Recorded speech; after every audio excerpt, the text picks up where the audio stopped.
कोण कोण आहेत भागीदार? सतीश आणि प्रमोद. त्यांचं पुढे प्रमाण दिले का बघा बरं. 31 मार्च 2019 रोजी संपणाऱ्या वर्षाकरिता काय काय तयार करायचे? व्यापार खाते व नफा तोटा खाते तयार करून ढोबळ नफा आणि शुद्ध नफा शोधून काढा म्हटले. म्हणजे ताळेबंद सांगितले का इथं? नाही, फक्त व्यापार खाते नफा तोटा सांगितले. पण तरी आपण समजण्यासाठी ताळेबंद पण तयार करू. तयार करण्यासाठी काय अडचण आहे का? नाही, सगळंच तयार करू. मग आता समावना टिक करून घेऊ. अगोदर कंसामध्ये कोणते दिले का बघा बरं. 23 पत्रकात नाही आहे का? 10% बँक कर्ज आहे ना, करा मग टिक. जमा बाजूस आहे ना, जे कंसामध्ये आहे ते गुपित समावना म्हणतो ते सुद्धा आपल्याला इनरला लिहायचं असतं. नंतर अपवादात्मक पद लगेच चेक करा बरं. नावे साईडला कोणकोणते असतात? 2 असतात, एक उचल आणि विक्री परत. उचल आहे का चेक करा बरं नावे साईडला.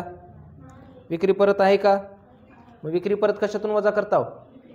मग विक्रीला टिक करा. केलो. आता नंतर जमा साईडला एकच अपवादात्मक असेल ते म्हणजे खरेदी परत असतं. आहे का चेक करा बरं. आहे ना, मग खरेदी परत कशातून वजा करता हो? मग करा मग खरेदीला टिक. झाले 23 पत्रकामधले टिक मार्क झाली की आपले. आता समावना क्रमांक 1 पहिली समावना काय म्हणते? संवरण स्कंद. स्कंद म्हणजे काय म्हणतो आपण? माल. मालाच्या संदर्भात कुठलीही समावना असेल तर टिक करतो का? नाही. ओके, सोडून द्या. नेक्स्ट काय म्हणते बरं? अदत्त मजुरी. मग मजुरी आहे का चेक करा वरी. आहे, करा मग टिक. मजुरी कुठं आहे? नावे साईडला. 23 पत्राच्या नावे बाजूस 3ऱ्या नंबरला आहे ना.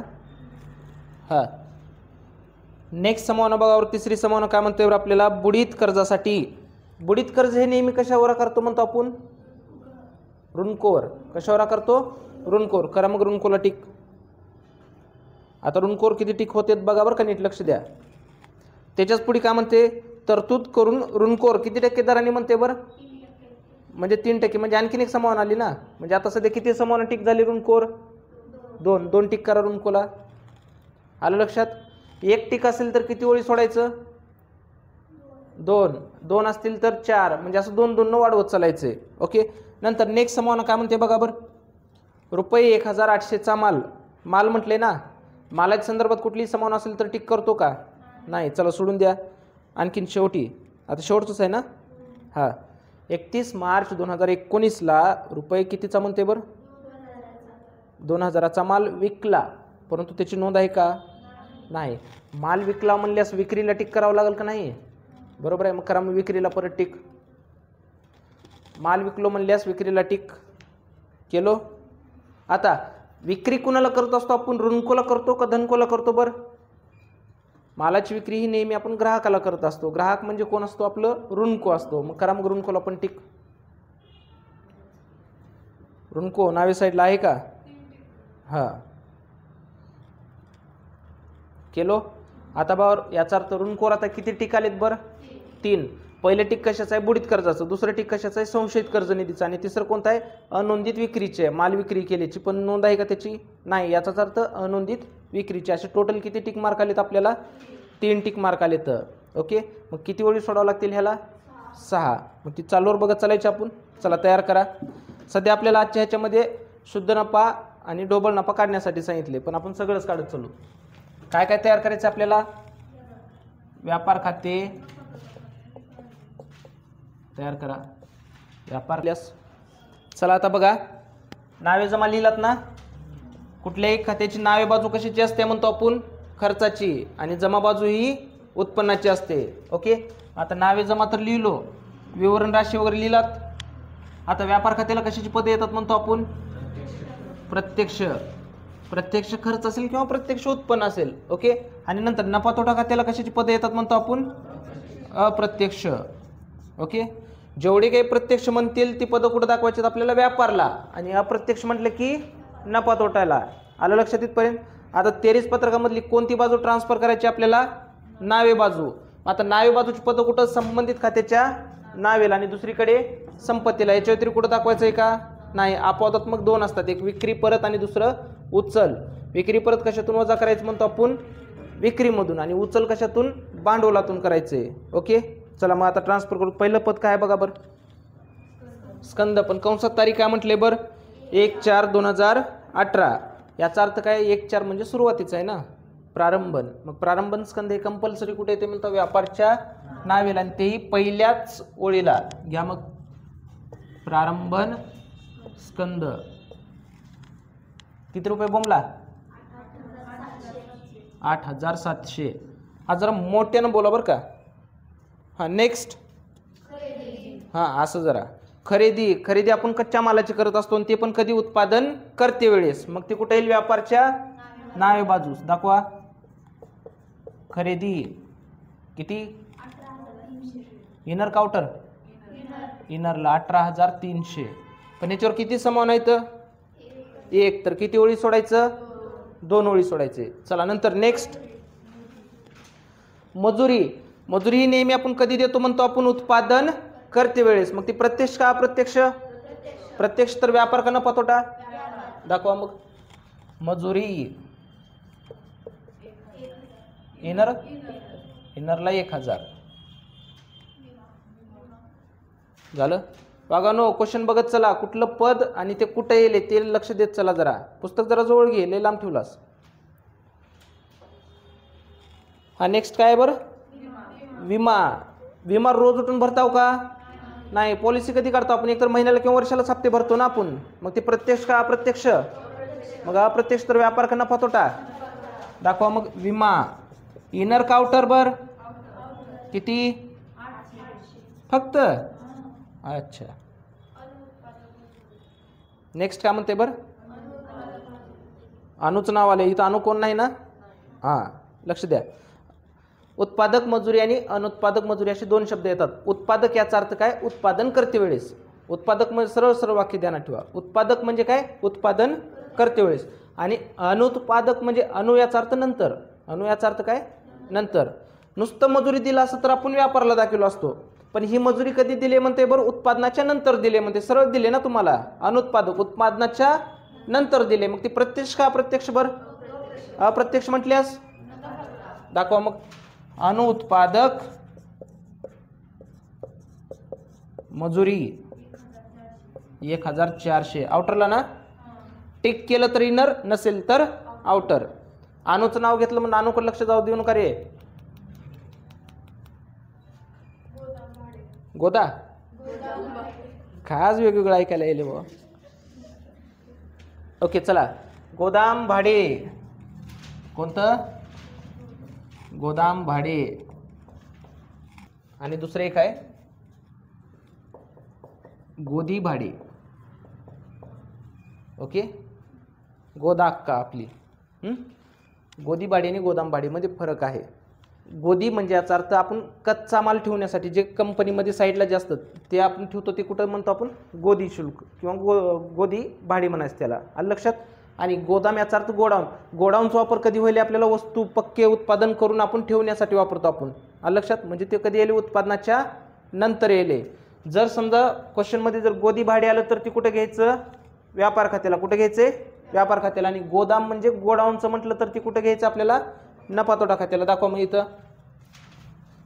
गोदाम इनर काउंटरला बरं? आउटरला. गोदाम भाडे किती रुपये बरं? 600. नेक्स्ट. विक्रीवरील वाहनव्यय. वाहनव्यय 2 प्रकारचे म्हणतो आपण. खरेदीवरील एक असतं आणि विक्रीवरील एक असतं. खरेदीवरील म्हणलं की उत्पादन करते वेळेस आणि विक्रीवरील म्हणले की उत्पादनाच्या नंतर. मग आता विक्रीवरील म्हणल्यास व्यापारला येईल का नफा तोट्याला बरं? नफा तोट्याला. दाखवा मग. विक्रीवरील वाहन व्यय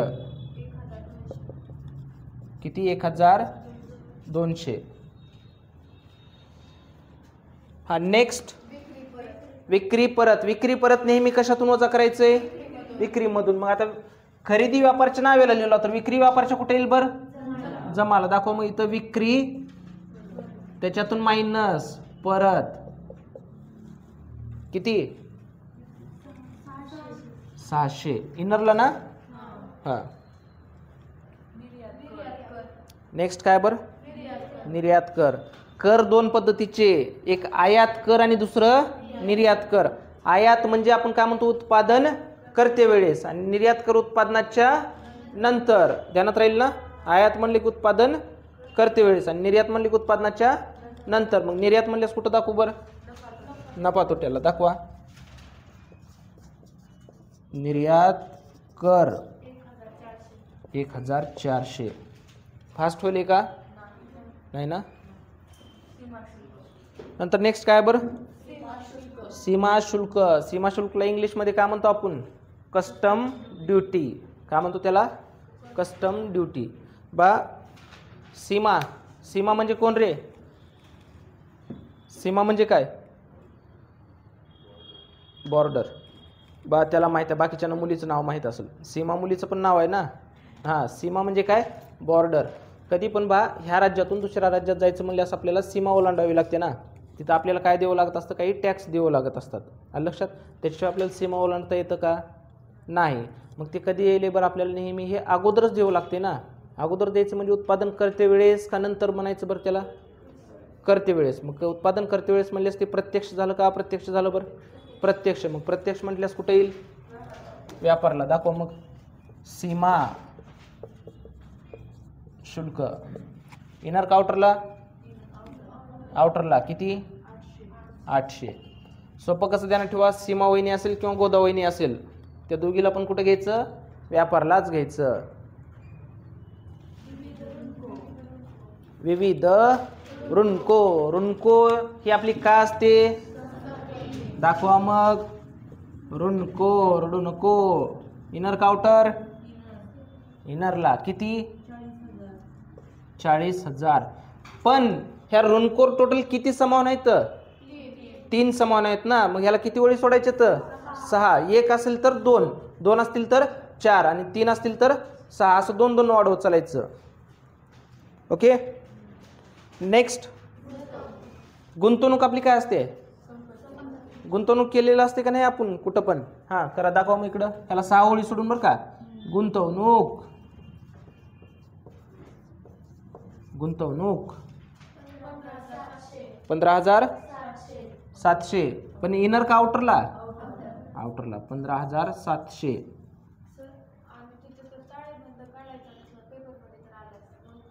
तरी काढायचं, तरी काढायचं. पण ह्याला मार्क गृहीत धरीत नाही. तर ह्याचे तुम्हाला वर्किंग नोट तर समजतात ना.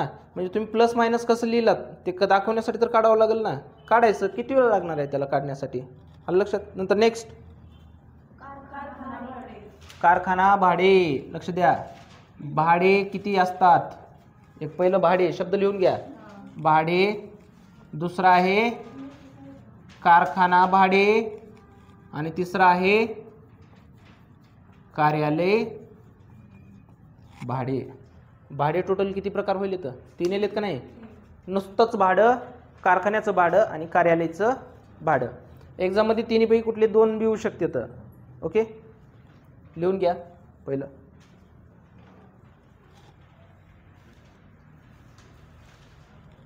घेतलो? हां, बा लक्ष द्या. हे 2 भाडे कोणकोणते हो का? नुसतंच भाडे आणि कार्यालय भाडे. हे दोन्ही अर्थ एकच होईल. कसं? भाडं रोज उठून देताव का? नाही. कधी देताव? महिन्याला किंवा वर्षाला देताव. रोजच्या रोज देतो त्याला उत्पादन करते वेळेस म्हणतो आणि त्याला प्रत्यक्ष म्हणतो. बरोबर आहे. आणि जे महिन्याला किंवा वर्षाला देतो त्याला काय म्हणतो? अप्रत्यक्ष. मग ही नुसतं भाडे रोज उठून द्यायला का? कार्यालय म्हणजे ऑफिस, ऑफिसचं भाडं पण रोज उठून द्यायला का? नाही. मग ही दोन्ही पण कधी प्रत्यक्ष का अप्रत्यक्ष? बरं, अप्रत्यक्ष. अप्रत्यक्ष म्हणल्यास व्यापार का नफा तोट्याचे आहेत? बरं, नफा तोट्याचे आहेत. कोणकोणते? भाडे आणि कार्यालय भाडे.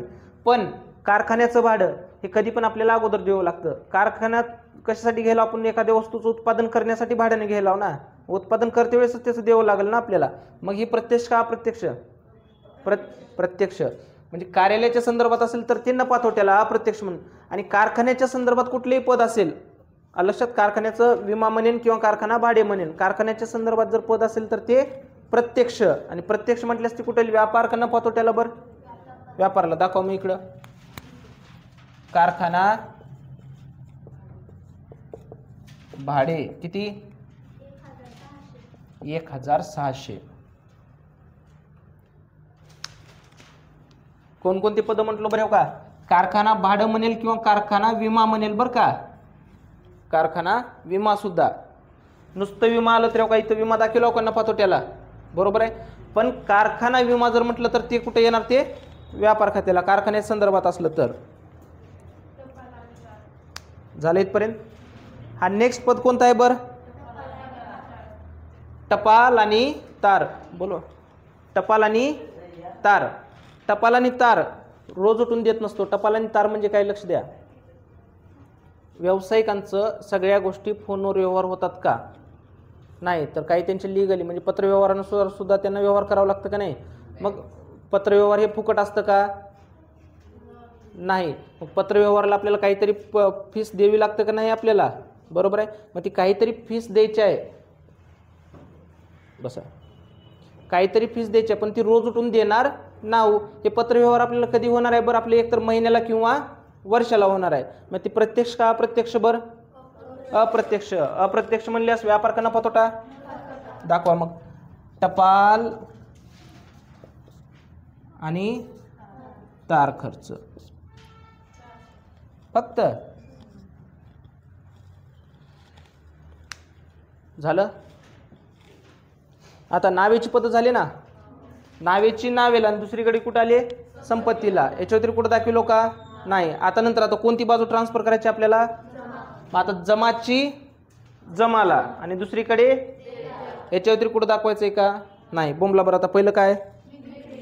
विक्री. आता विक्री पद लिहिलाव का? त्याची अमाऊंट लिहा 68,000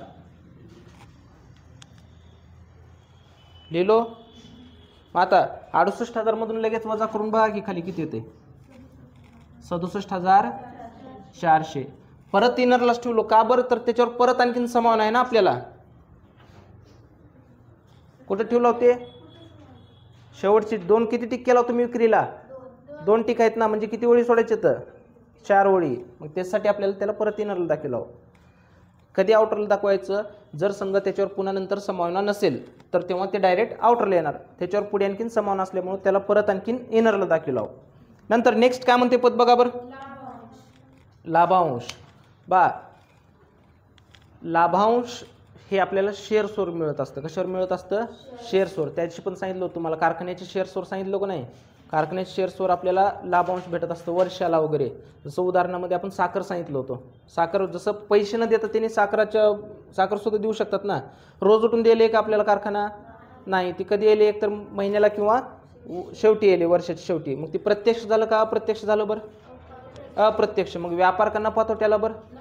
नफा तोट्याला. पण इथं नावेला दाखवू का जमाला?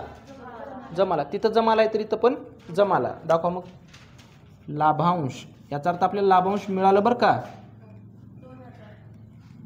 2,000 झालं. तुम्ही लक्ष द्या फक्त आज.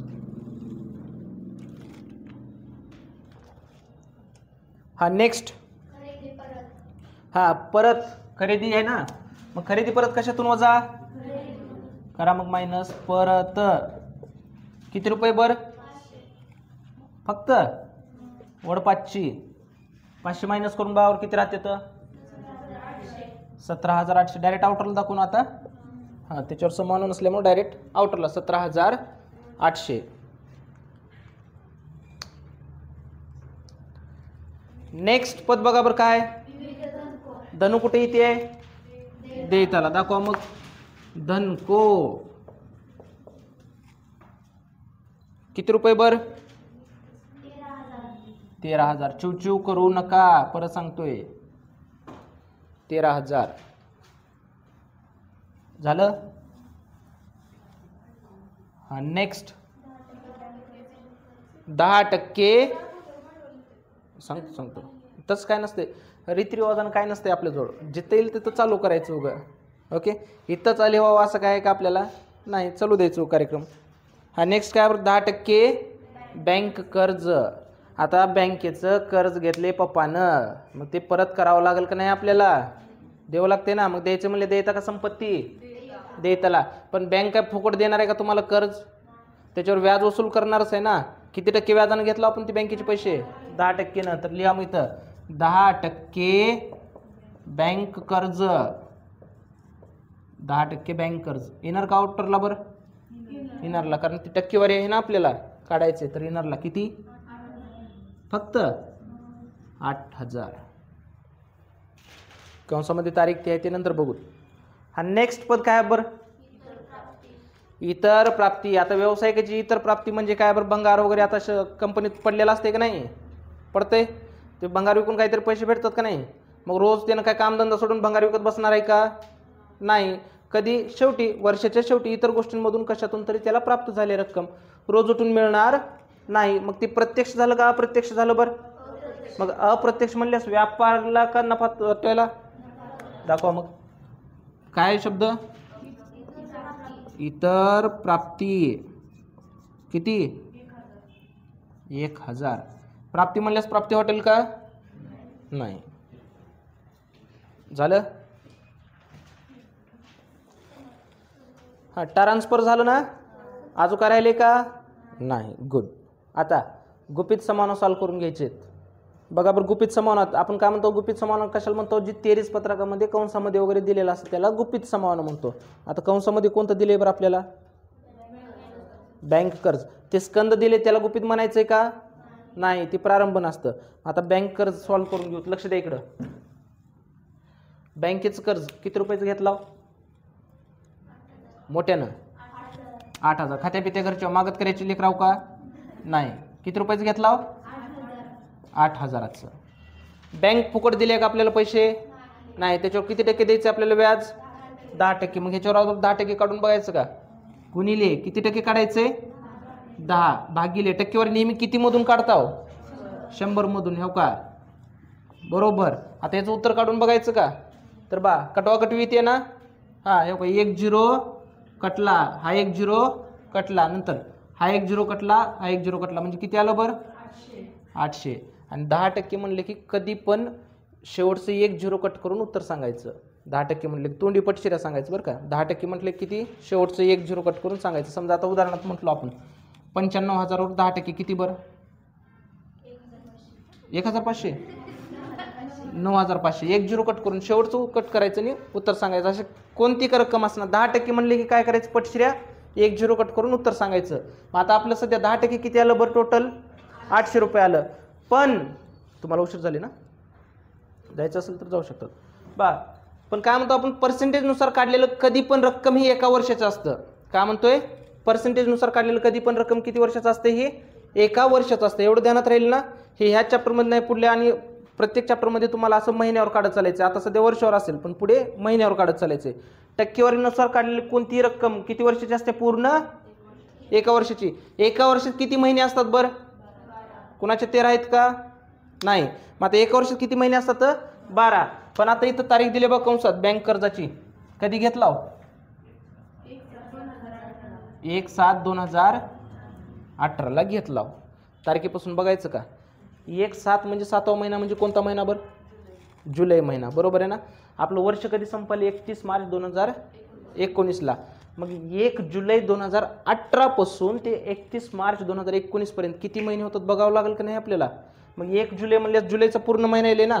जुलै, ऑगस्ट, सप्टेंबर, ऑक्टोबर, नोव्हेंबर, डिसेंबर, जानेवारी, फेब्रुवारी, मार्च. किती महिने होईल बरं? 9 महिने. बँकेचं कर्ज घेतला तुम्ही 9 महिने आणि वर्षाचं देता का त्याला व्याज? नाही. जेवढे महिने झाले तेवढ्याच महिन्याचं व्याज देणार हो ना. मग मला सांगा, टक्केवारीनुसार काढलेलं कधी पण 1 वर्षाचं येते म्हटलं. 1 वर्षासाठी किती रुपये आलं तर? 800 रुपये आलं. फास्ट होईन ना. 1 वर्षाचं किती आलं आपलं? 800. आपल्याला काढायचे किती महिन्याचं? 9 महिन्याचं. 9 महिने कुठून घेतलं लक्षात आलं की? 1 जुलै ते 31 मार्च पर्यंत किती महिने होईल आपले?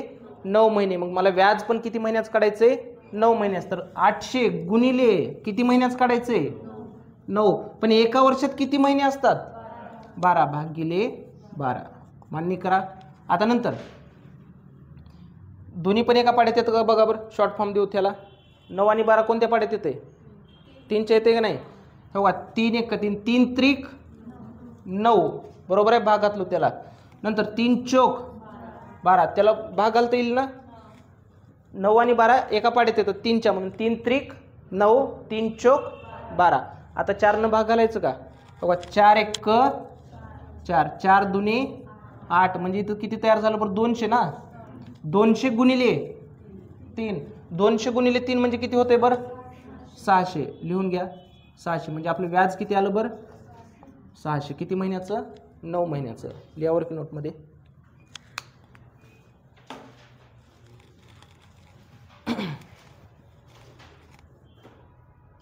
वर्किंग नोट हे तिथल्या तिथंच क्वेश्चनचं आपलं अंतिम खाते सॉल्व केलात ना त्याच्या नेक्स्ट पेजवर तयार करायचं. आणि वर्किंग नोटला मार्क असते तर सेपरेट पान एक लागतं. तिथं लिहा 10% बँक कर्ज असं वरी व्यवस्थित. पुन्हा 8000 गुणिले 10 भागिले 100. पुन्हा उत्तर कसं आलं ते पण. नाहीतर घरी गेल्यानंतर मग चाल कुठून आलं की कुठं गेलं की. आणि असं कट करून दाखवा.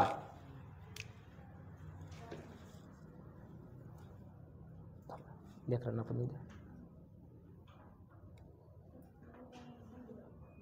झालं पिंटोस नाही अजून. हे खालचं 9500 लिहि चाल. आता 10%चं तोंडी उत्तर सांगता येतील ना. 10% म्हणल्यास किती 0 कट करून 1 0 कट करून सांगायचं उत्तर.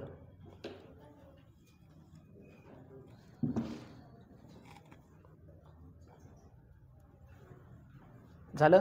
आता बाहेरचे इफेक्ट कसे होतात. आता व्याज द्यायचे ना द्यायचे म्हणल्यास देणं वाढेल का कमी होईल बरं. अरे बाबू आवाज बंद कर रे. मी म्हणलो इथं कुठून आलं की. हां 10% म्हणले व्याज द्यायचे म्हणल्यास आपलं खर्च आहे ना. खर्च म्हणल्यास याच्यामध्ये प्लस व्याज नेहमी प्लस होत असतं आणि कसर नेहमी मायनस. प्लस व्याज किती रुपये बरं 600 प्लस करून आउटरला किती येईल बरं मोठ्यानं बोंबला 7000 प्लस करायचं 8600. बँकेचं कर्ज होतं 8000चं त्याच्यावर व्याज अजून मला किती रुपये द्यायचे टोटल 600. म्हणजे आता टोटल किती द्यायचे मला बँक कर्ज 8600. पण ही 600 रुपये व्याज मी लगेच दिलोय का द्यायचे ना बरोबर आहे. मग ती रोज उठून देणार आहो का नाही. ती वर्षाच्या शेवटी देणार आहो. वर्षाच्या शेवटी म्हणल्यास ती प्रत्यक्ष खर्च का अप्रत्यक्ष खर्च बरं. अप्रत्यक्ष खर्च म्हणल्यास व्यापारच्या नावेला का नफा तोट्याच्या नावेला दाखवा. मग इथं किती टक्के कशावर बँक कर्जावर व्याज 10% बँक कर्जावर व्याज किती रुपये 600. 10% बँक कर्जावर व्याज 600. झाले इथपर्यंत. चलो अच्छे बच्चे कळकले हे पुसू का.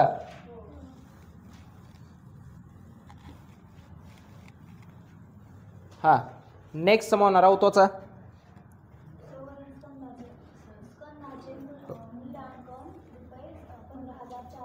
हा संवरण स्कंदाचे मूल्यांकन रुपये किती आहे म्हणते 15400. म्हणजे शेवटच्या शिल्लक मालाचे आहे म्हणते. मालाच्या संदर्भात कुठलीही समावना असेल तर टिक करतो का.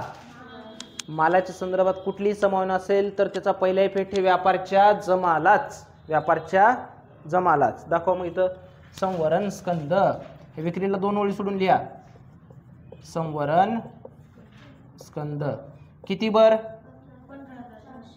15400. आणि जर संवरण स्कंदाचे 2 अमाऊंट दिले तर कोणती अमाऊंट घ्यायची म्हणतो आपण जी कमी आहे ती घ्यायची. आलं लक्षात. पहिला इफेक्ट क्लिअर. मग शेवटचा शिल्लक उद्या टाकून देताव का नाही भविष्यात सुद्धा वापरणार आहो ना. मग भविष्यातील आपली काय असेल दाखवा. मग संपत्ती बाजूस पण संवरण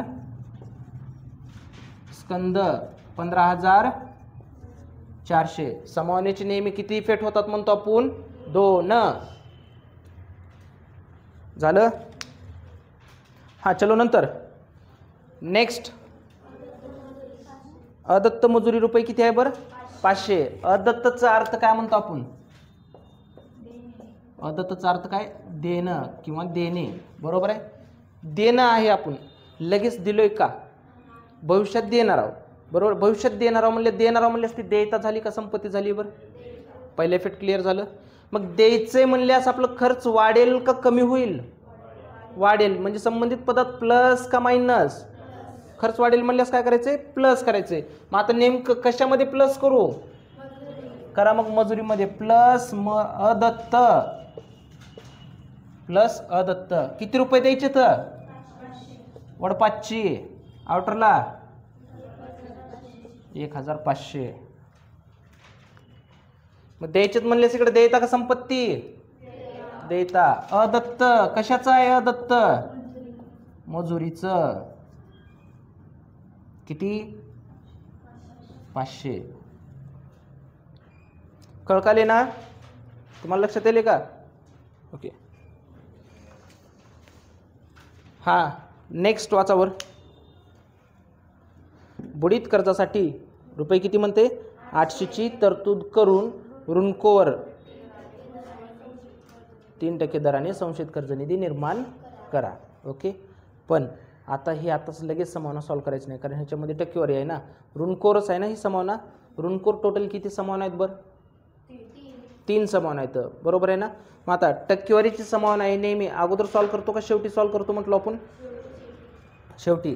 सोपं शब्द ध्यानात ठेवायचे काय? टक्केवारी कशावर का असणार बरं का? टक्केवारी ही नेहमी कोणत्या रकमेवर आकारायचं म्हणतो? शेवटच्या. कोणत्या? शेवटच्या शिल्लक रकमेवर आकारत चालायचे आपल्याला. मग आपल्याला ही सध्या एकच समावना नाही, तर सगळे शेवटची पण समावना आहे ना. कोणती? बरं 31 मार्च 2019ला आहे का माल विकला परंतु नोंद नाही, याचा अर्थ सुद्धा ऋणकोरच आहे, तर त्याला शेवटी बघायचं. आता ते सोडा. आता कितवी समावना सोडून दिली आपण सध्या? तिसरी समावना सोडून. त्याच्या पुढलं कंटिन्यू करायचं. तिसरी समावना कधी सॉल्व करू? सगळं झाल्याच्या नंतर सॉल्व करू. चलो आता किती क्रमांक? डायरेक्ट 4थं. वाचा बरं. रुपये 1800चा माल नमुना म्हणून मोफत वाटण्यात आला. मालाच्या संदर्भात कुठलीही समावना असेल तर ते टिक करतो का? नाही. एवढं लक्षात आहे ना. पुन्हा मालाच्या संदर्भात कुठलीही समावना असेल तर त्याचा पहिला इफेक्ट हे व्यापारच्या कुठं दाखवायचं म्हणतो? जमालाच. संवरण स्कंद मालच आहे. मालाची उचल केलं तर ती सुद्धा व्यापारच्या जमालाच. खाजगी उपयोगकर्ता म्हणते. किंवा माल वाटला तर ती सुद्धा व्यापारच्या जमालाच. आगीमुळे मालाची नुकसान झाली, मालच आहे ना, मग ती सुद्धा व्यापारच्या जमालाच. म्हणजे सोप्यात कसं ध्यानात ठेवायचंय? मालाच्या संदर्भात कुठलीही समावना असेल तर त्याचा पहिला इफेक्ट हे नेहमी व्यापारच्या जमालाच. कारण माल ऑफिसमध्ये ठेवतो का व्यवसायात ठेवतो? बरं व्यवसायात. मग व्यवसायाचं खातं कोणतं आहे? व्यापार खातं. आणि ऑफिसचं खातं कोणतं आहे? नफा तोटा खातं आहे. म्हणून ती व्यवसायात असल्यामुळे इथं दाखवायचं व्यापारच्या जमाला. दाखवा इथं काय म्हणतंय ते. हां दाखवा मग. नमुना. हां नमुना म्हणून मालाची वाटप. किती रुपये वाटप केलं? 1800. दाखवा 1800. पहिला इफेक्ट क्लिअर झालं ना. मालाच्या संदर्भात कुठली समावना असेल तर त्याचा नेहमी पहिला इफेक्ट व्यापारच्या जमाला. पहिला इफेक्ट दाखवलो. ओके. मग आता व्यावसायिक बघा आपल्याला नेहमी सॅम्पल देत असतात. ते घेऊ अथवा न घेऊ. उदाहरणामध्ये आता समजा आपण पेढ्याच्या दुकानात कधी गेलाव की गेलाव? पेढ्या दुकानात गेल्यानंतर पेढे मागितल्यानंतर तो थोडं सॅम्पल देतो का नाही आपल्याला? तुम्ही घ्या अथवा न घ्या. काही जण सॅम्पल घेतात आणि परत निघून जातात तिथून. गेल्यानंतर त्याचं तेवढं तर नुकसानच होईल ना, खर्चच झालं ना, बरोबर आहे. त्याला काय त्याच्यापासून काय फायदा झाला का? नाही. मग माल दिलो, मालाचं पहिलं इफेक्ट आलं. सॅम्पल दिल्यानंतर हे सॅम्पल आहेत आपले, सॅम्पल ही आपलं खर्चच होणार आहे ना आपलं. मग खर्च म्हणल्यास नफा तोटा खात्याचे कुठे येईल? ते आता इकडं नावेला दाखव. मी इकडं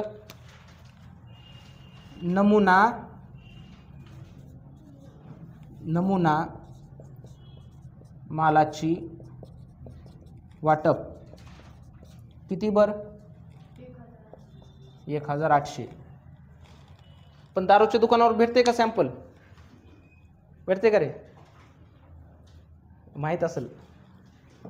दारूच्या दुकानावर सॅम्पल भेटत नाही. घेतलं तर अख्खी बाटलीच घ्यावी लागते. झालं. समावण्याची फेट दाखवलो का? आता नंतर नेक्स्ट वाचा बरं. बांगे. हां वाचा. 31 मार्च 2019 ला रुपये 2000चा माल विकला आणि वितरित करण्यात आलेला, परंतु लेखा पुस्तकात त्याची नोंद करण्यात आली नाही. अच्छा. वाक्य दिलेलं आम्ही खाली. खोदा पहाडवर निकला चुहा. ओके. काय म्हणते सोप्या भाषेत? 31 मार्च 2019ला काय केला? कितीचा माल? 2000चा माल काय केला? विकलाव. बरोबर आहे ना. विकला का विकलाव? विकला. ओके. विकला. ते वितरित करण्यात सुद्धा आलं, याचा अर्थ वाटप सुद्धा झालं, परंतु त्याची लेखा पुस्तकात नोंद नाही. सरळ सरळ सांगायचं होतं आपल्याला. विकलोय परंतु ती लिहाया नाही. जर लिहाय नसेल तर आता तर आपल्याला लिहून ठेवावं लागेल का नाही? ते मग लिहायचंय. मग अगोदरचं बघा, इकरी टोटल किती रुपयाची केलं? तो किती रुपयाची होती? त्याच्यातलं परत किती आलं तर म्हणजे आता किती राहील तर 67,400. आत्ता अजून कितीच विकलाव? मग विक्री वाढेल का कमी होईल? विक्री वाढतच जाईल ना आपली. मग संबंधित पदात प्लस का मायनस? प्लस करा. मग इथं प्लस अनोंदित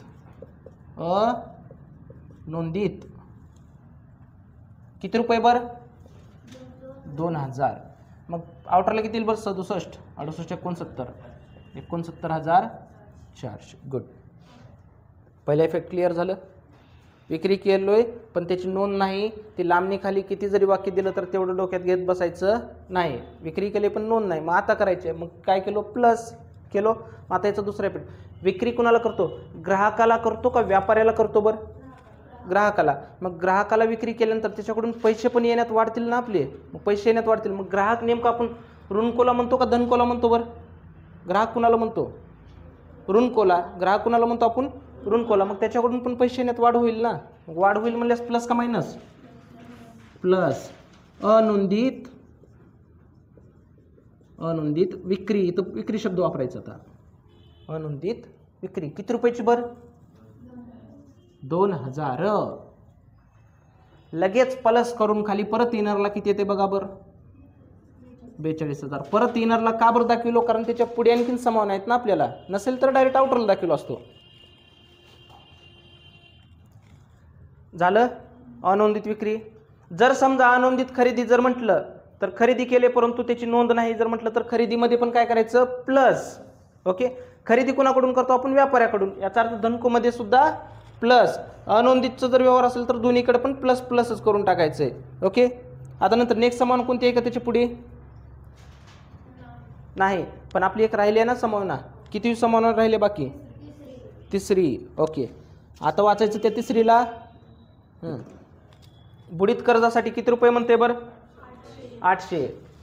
आणि त्याच्याच पुढे आणखीन संशयित कर्ज निधी किती म्हणते? किती? 3%. काय काय म्हणते बरं? बुडीत कर्ज किती रुपये? 800. आणि संबुक म्हणजे संशयित बुडीत कर्ज निधी किती टक्के आकारायचे? 3%. बुडीत असेल किंवा संशयित असेल हे दोन्ही पण नेहमी कशावर आकारतो म्हणतो आपण? ऋणकोवरच. ह्याच्या व्यतिरिक्त आकारतो का? नाही. काय काय म्हटलो? बुडीत असेल किंवा संशयित असेल हे दोन्ही पण समान कशावर आकारतो? ऋणकोवरच आकारतो. आलं लक्षात? बुडाल्यानंतर आपलं खर्च का उत्पन्न? आणि संशय सुद्धा खाल्ल्यावर आपलं खर्च का उत्पन्न?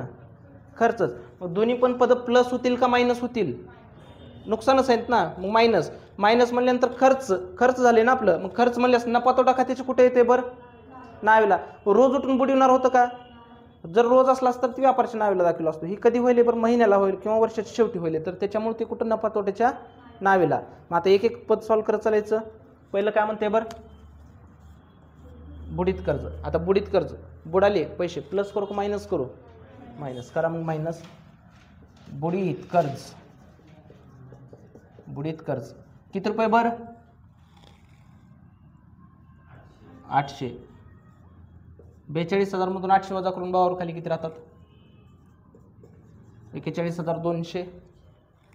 का बरं त्याला परत येणार दाखवलो? त्याच्यावर आणखीन परत समान आहे ना आपल्याला. दाखवा अगोदर.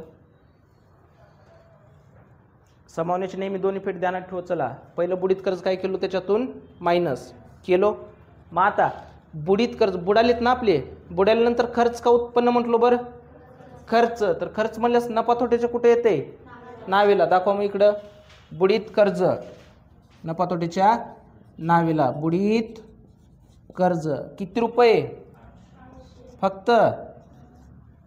ओके. मेंढेकर झालं? कळकाले ना? हां. नेक्स्ट त्याच्या पुढे काय म्हणते बरं? संबुक किती टक्के बरं? 3%. संशयित कर्ज निधी सुद्धा कशावर आकारायचे आपल्याला? ऋणकोवरच. बरोबर आहे ना? पण टक्केवारी नेहमी कोणत्या रकमेवर आकारायचं म्हणतो आपण? शेवटच्या. मग आता शेवटी किती राहिले बरं आपलं? आलं तिथं त्याच लेवलला. मग आता टक्केवारी अगोदर काढून बघायची का त्याच्यावर? मग बघा बरं वर्किंग नोटमध्ये 41,200 गुणिले किती टक्के? 3 भागिले 100. टक्केवारी नेहमी कितीतून काढायचं? 100 मधून. आता बा 2 0 कटले. इथं पण 2 0 कटले. आता गुणाकार करायचे. 3 दुनी 6 3 1 3 चौक म्हणजे किती आलं बरं 1236. मग आता ती पण संशय प्लस करू का मायनस? मायनस करा. मग मायनस किती टक्के? 3% संभूक 1236. बघा बरं 41,200 मधून किती मायनस करायचे तर 1236. 0 म्हणजे 10 मधून 6 गेले 4 हातचा 1 3 आणि 1 4 10 मधून 4 गेले परत 6 हातचा 1 2 आणि 1 3 12 मधून 3 गेले 9 हातचा 1 1 आणि 1 2 11 मधून 2 गेले परत 9 1 3 39,900 किती आहे 64. 39,964 दाखवलो. पण समावण्याचं सध्या पहिला एकच इफेक्ट दाखवलो ना. मग आता ह्याचा सुद्धा दुसरा इफेक्ट दाखवावा लागेल ना आपल्याला. दुसरा इफेक्ट नाही दाखवलं तर गणित चुकतंय. तर बा संशयित कर्जनी नुकसान झाले ना, संपत्ती कमी होईल ना आपली. संपत्ती कमी मग ती प्रत्यक्ष खर्च म्हणायचं का अप्रत्यक्ष खर्च म्हणायचं बरं? अप्रत्यक्ष. का बरं? संपत्ती घटाली ना आपली, बरोबर आहे. मग घटाले रोज उठून घटाले का?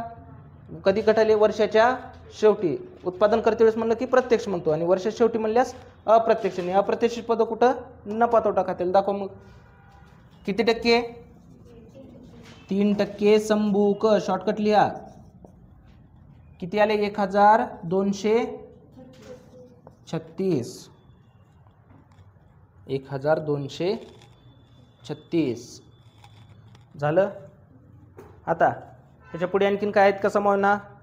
नाही. आता याच्यानंतर काय बरं आपल्याला? टॅली. बघा बरं आता टॅली लगेच. अगोदर कोणतं खातं क्लोज करायचं आहे? व्यापार खाते. बघा